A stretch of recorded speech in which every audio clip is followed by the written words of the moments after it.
super jumping on Exor. He's way too high on the screen. He's high enough that they actually like have to jump up in the air to hit him.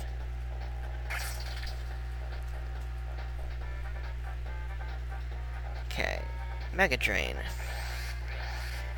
Isn't really that mega since it does hardly anything. And now Group Hug. Yay. Take this, Exor. Bang. And Princess gets bit. Here's Darkstar. This is really the only move that can damage Toadstool if it attacks her. It's a pretty strong attack. But thankfully it hit Mario. So we'll therapy him.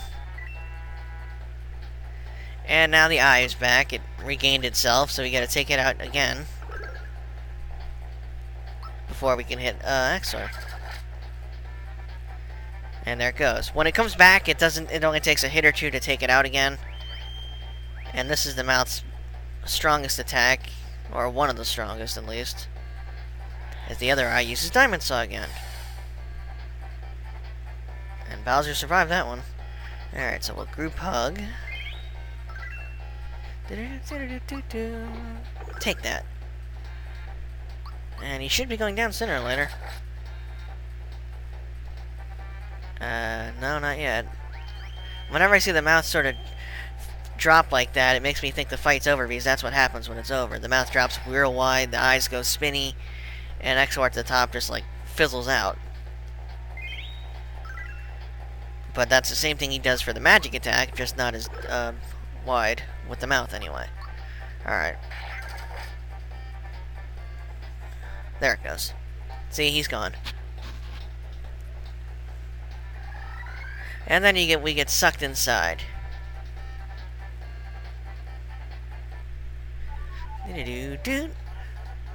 34 experience, hooray.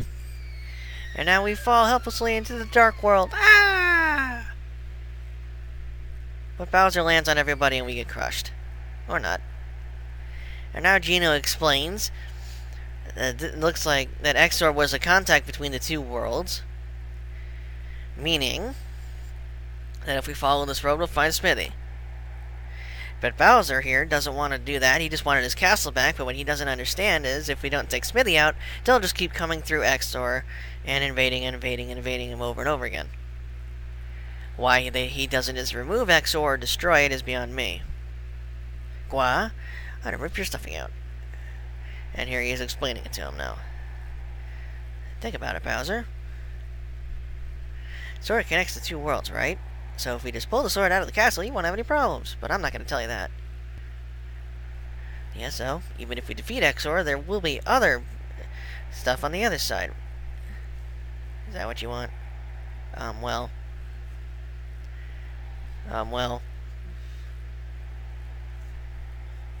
Yeah, you don't get any privacy, Bowser. You've kidnapped a princess too many times to deserve any. Yeah, it stinks. Of course not. That wouldn't be you. Oh yeah, an image of being a complete idiot. I've got it. Yeah.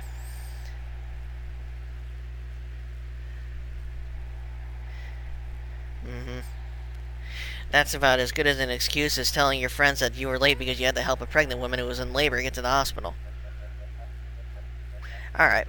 Now, at this point, we can actually get back to the world map and go back if we need to, which I'm going to do, because I got some last-minute errands to do. First, I'm going to head all the way back to Monstro Town and get the reward for that massive jump I did miraculously. And, of course, I didn't realize that I could have just gone backwards instead of going all the way around the long way. But, yeah. Anyway, here's Monstro Town. I'm going to run into the bush and then run in. And it's... No, it is this one. Here we go. Now we talk to the dog, and he says the record stands at 100. They say it's impossible to jump over 100, even though I jumped over 100. The counter just stops at 100. And then you can talk to him again, but he just says the same thing. Then talking to him again gives you the title of Master Super Jumper, which does absolutely nothing. Just bragging rights. Now, let's see here. I'm going to check some stats here. Okay. Here it is. Truly fine suit. Massive increases to anyone who wears it. So it's either Bowser or Mario.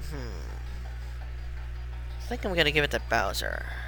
Mario's strong enough as it is. Yeah. Okay. Now that that's settled, it's off to Moleville. Da-da-da-da-da-da-da-da.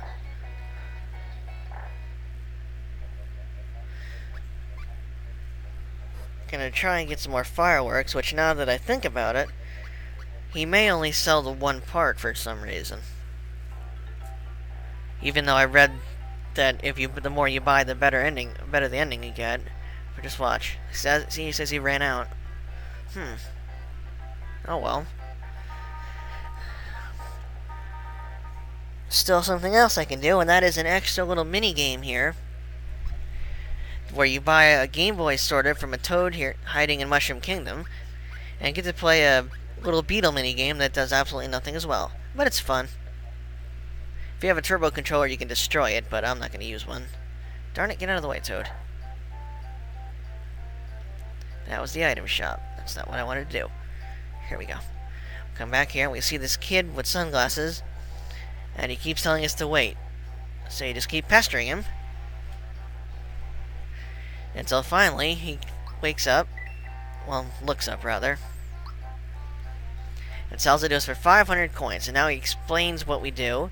We just shoot stars at the beetle. Well, first we go into the menu and we now see game. And you can play Beetle Mania. Here we go. Now you're this little beetle shooting stars at these shells. And what you want to do is, obviously, hit as many as you can. Now, when you knock the shells into each other, you get even more points.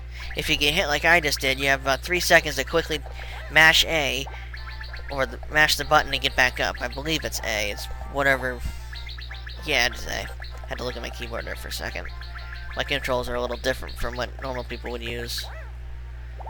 Alright. Let's see what I can do here, as I've already gotten wailed on numerous times, because I'm not the best at this. Take that, you shells. Ow.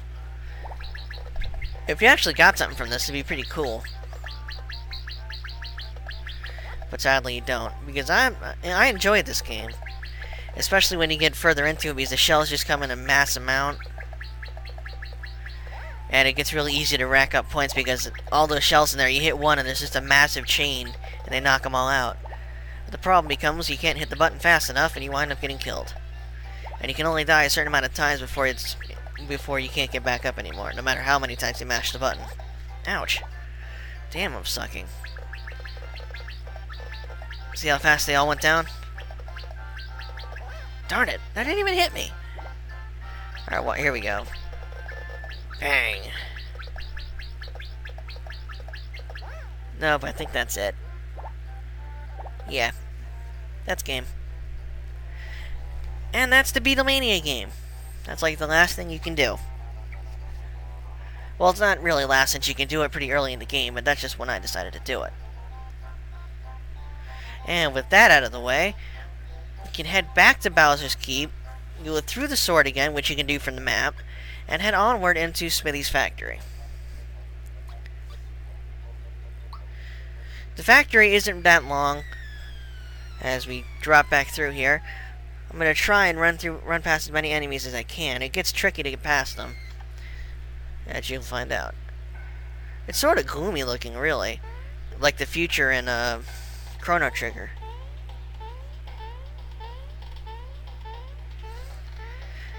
Here we have those screw things from Mario 3, which I found fun. I always bounced on them completely when I encounter them. Here, I'm just going to try and get it as close as I can before I can go. Oh, I took it all the way after all. Come on, let me on. Oh, that was good. You can fall off, and if you do, you just fall into a waiting spring, which shoots you right back up to where you fell. It's pretty convenient. Probably because Smithy has a bunch of stupid members that always fall off. Or he wanted me to catch up to him, I don't know. Here's our first battle, a bunch of ghosts. which you can physical attack, but they go down just as easy with magic. The Boos you might actually have to physical attack. I'm not sure.